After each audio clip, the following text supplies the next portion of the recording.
Bon, Éric Dacheux, une chose tout à fait inattendue pour vous qui êtes un chercheur, un universitaire, un débat ici au Salon de la bande dessinée sur bande dessinée et solidarité. Pourquoi ? Pourquoi ? Parce que les dieux sont très liés. La BD nous parle de notre mode de représentation. C'est une représentation du monde qui nous parle de notre monde de représentation. Et ce monde ne va pas très bien. Et dans ce monde qui ne va pas très bien, il y a beaucoup d'actions solidaires. Et ces actions solidaires ont souvent choisi d'utiliser la BD pour toucher le public. Par exemple, la BD Jo sur le sida, les BD, il y a des BD sur le commerce équitable, des BD sur la monnaie, des BD réseau sortir du nucléaire.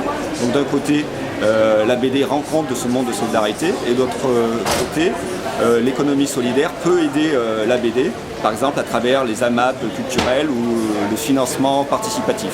Donc un outil de communication, on pourrait dire un outil de militance finalement la BD.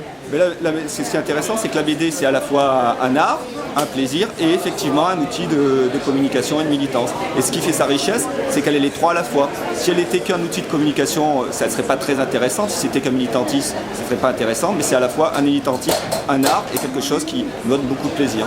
Est-ce que ça a un avenir ? Je veux dire, est-ce qu'aujourd'hui on sent des prémices de choses qui vont un petit peu de l'avant ? Mais ça se développe beaucoup, même dans la BD mainstream.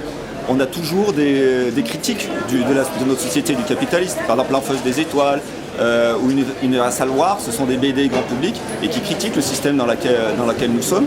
Et effectivement, tout le monde est à la recherche d'une nouvelle solidarité, d'une nouvelle manière de vivre ensemble.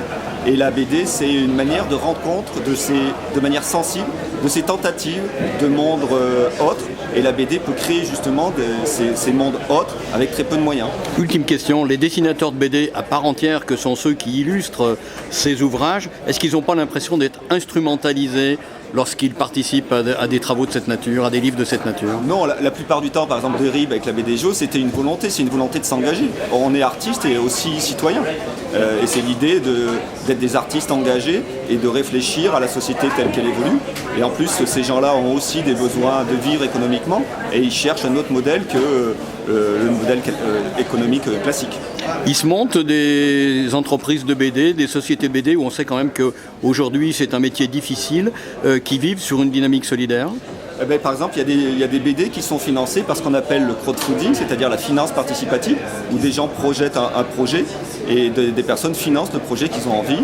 Et il se développe aussi de plus en plus des AMAP culturels sur le principe des AMAP de nos paysannes. Voilà, il y a des AMAP culturels où on soutient un artiste pendant un an et on achète des paniers et dans ces paniers il y a des BD artistiques. Et donc c'est un nouveau mode de financement et de ressources concrètes.